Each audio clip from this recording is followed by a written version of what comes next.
ప్రస్తుతం మనం తెలంగాణ భవన్లో ఉన్నాం. ఇప్పటికే కేసీఆర్ పుట్టినరోజు సందర్భంగా అన్ని ఏర్పాట్లు అయితే చేసిన పరిస్థితి కూడా ఉంది. దీనికి సంబంధించి వికలాంగులకి చైర్ల పంపిణీ కూడా చేసిన పరిస్థితి ఉంది. ఇతర జిల్లాల్లో కూడా వికలాంగులకి చైర్ల పంపిణీ కావచ్చు అనేక కార్యక్రమాలు అయితే చేస్తున్న పరిస్థితి కూడా ఉంది. ఒకసారి మాట్లాడే ప్రయత్నం చేద్దాం. చెప్పండి, ఎక్కడి నుంచి వచ్చారు భయ్యా మీరు? వరంగల్ నుంచి సార్. వరంగల్ నుంచి వచ్చాము సార్ బర్త్డే అని చెప్పేసి. వీల్ చైర్ ప్రాజెక్టులు మా కట్టెలు కానీ ఏదైనా ఉంటే సార్ బర్త్డేకి ఇస్తుందన్న, అందుకోసం మా వరంగల్ నుంచి ప్రయాణం చేసి 4ంటికి లేసి వచ్చాము సార్. అసలు ఏం పని చేస్తూ ఉంటారు మీరు? ఏం లేదు సార్, ఇంట్లోనే ఉంటాం. మాకు పనులు చేయలేక ఏం చేయలేక మాకు సార్ ఇచ్చిన 4000 పింఛన్తోనే ఇంట్లోనే కూర్చొని తింటాం సార్. మాకు జాబ్ లేదు, ఏం లేదు. ఏమైనా జాబ్ ఇస్తా అని చెప్పి జాబ్ కూడా మా హ్యాండిక్యాప్లో ఒక జాబ్ కూడా వేయలేదు ప్రభుత్వంలో. ఇప్పుడు కేసీఆర్ సార్ మాత్రం జాబ్ కూడా ఇచ్చినప్పుడు ఒక ప్రభుత్వంలో కానీ మండల ఆఫీసులో కానీ అట్లా కూర్చోడానికి కూడా కొన్ని జాబులు ఇచ్చేది.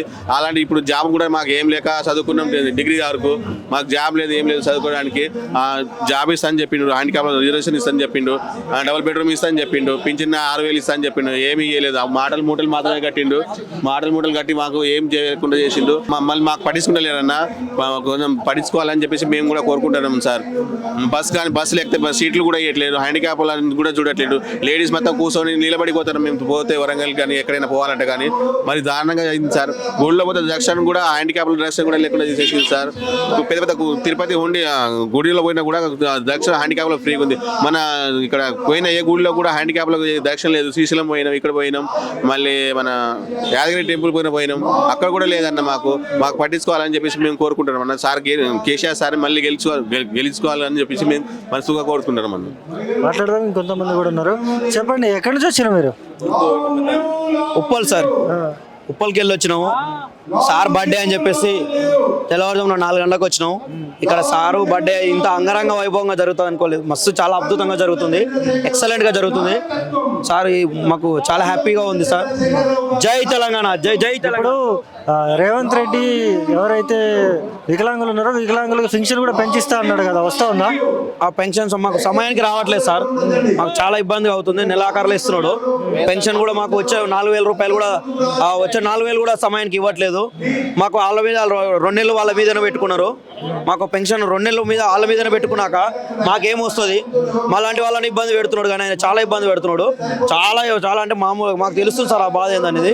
ఇందిరమ్మ ఇల్లు ఇస్తా అని చెప్పి అసలైన అరవుడికి ఇందిరమ్మ ఇల్లు అని చెప్పేసి మీడియాల ముందర, పబ్లిక్ ముందర, సభల ముందర అంటుండే తప్ప మాకు అసలైన వికలాంగులకు ఇల్లు రావట్లేదు.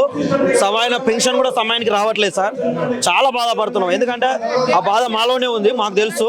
కాకపోతే మాకు చాలా ఇబ్బందిగా ఉంది. ఇలాంటి బాధలు మాకు కొంచెం మంచిగా అవ్వాలని చెప్పి కోరుకుంటున్నాం సార్. కానీ సార్ మాకు మంచిగా చేసిండు. చాలా పెన్షన్ మాటనే టైంకి వచ్చేది. గవర్నమెంట్ ఎంప్లాయీ జీతం రాకపోయినా కూడా మా పెన్షన్ మాకు టైంకి వచ్చేది. చాలా బాగా వచ్చేది. ఎందుకంటే మాకు అంత న్యాయం చేసిండు సారు. మాకు ఇలాంటి బర్త్డేలు ఎన్నో జరుపుకోవాలనుకుంటున్నారు.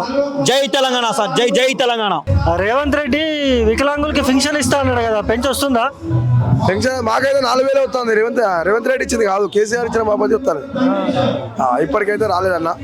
రాకపోయే వరకు మాకు ఇబ్బందుల పాలు ఉన్నామని మాకు తలసాని శ్రీనివాస ఆదేశాల మేరకు బేగంపేట నుంచి నారాజన్నని అడగడం జరిగింది. నేనున్నారా, మీకు ఏదైనా సహాయం చేస్తా అని. ఈ రోజు కూడా మాకు ఇప్పుడు మీరు చూస్తారు, చూపెట్టమన్నా మళ్ళీ చూపిస్తా. 1,00,000 రూపాయల చెక్కు కూడా మా వికలాంగులకు 10 మంది బతుకుతారంటే ఛాయ్ దుకాణాలు పెట్టుకోమని 1,00,000 రూపాయల చెక్కు కూడా ఇప్పుడు అందించడం జరిగిందన్న మాకు. ఇప్పుడు ఎట్లా అనిపిస్తుంది మరి మీకు? ఇంకా చూడండి అన్న, మీరు ఇది కూడా మెయిన్ ఇంపార్టెంట్, మీరు చూసుకోవాల్సింది. ఇలాంటి సహాయము చాలా మంది మా నారాజన్న లాంటి వాళ్ళు ఇంకెంతో మంది రావాలని. ఒక 10 కుటుంబాలు బతుకుతున్నాయి ఈ చెక్కు ద్వారా. ఈ 1,00,000 రూపాయలు అంటే ఎంత మీకే తెలుసు, ఎన్ని కష్టాలు పడుతూ వచ్చినాయి మాకు. వాళ్ళ సొంత కష్టాలతోటి మాకు 10 దుకాణాలు పెట్టించారు. నారాజన్నను మేము పాదాభివందనాలు చెప్తున్నాం. ఎందుకంటే వికలాంగులు మాకు కుటుంబాలు బాగుపడ్డాయి. ఇప్పుడు ఒక 10 కుటుంబాలు అన్న వాళ్ళకి సంబంధించి ఫ్రీడమ్ ఫైటర్లు ఉన్నారు, వాళ్ళు కూడా చేయడానికి ముందుకు వస్తున్నారు. వాళ్ళ తరపు నుంచి కూడా మేము ఎన్నో విధాలుగా సహాయం పొంది మా చేతుల్లో మేము బతకడానికి సిద్ధంగా ఉన్నామన్న. ఇక ఇది ముఖమే చెప్తున్నాము. మాకు ఇలాంటి కూడా సహాయం అనేది ఈ ప్రభుత్వం నుంచి అందలేదు. ఒక 6000 పెన్షన్ ఇచ్చినా కూడా కొంచెం సంతోషపడుతుంది కావచ్చు. 4000 ఈరోజు ఒక అగిపేట కొన్నామన్నా 2 రూపాయలు పడుతుంది. ఏం చేయాలో తెలియక అప్పటిగా ఇలాంటి వాళ్ళని అడుక్కుంటున్నాం. మేము అడుకోవద్దు అని చెప్పేసి ఈ సహాయం చేస్తా అని ముందుండి మాకు సహాయం చేసినందుకు మా నారాజన్నకు, మా తలసాని సీనన్నకు చాలా కృతజ్ఞతలు అయితే మనస్ఫూర్తి చెప్పుకుంటున్నాం అన్న. అది చూసుకో. చెప్పండి, ఎక్కడి నుంచి వచ్చినామా మీరు? మేము Boduppal sir. Happy birthday sir. చాలా హ్యాపీగా ఉంది ఈరోజు. మాకు ఈ వీల్ చైర్లు ఇచ్చినందుకు చాలా సంతోషంగా ఉంది సార్.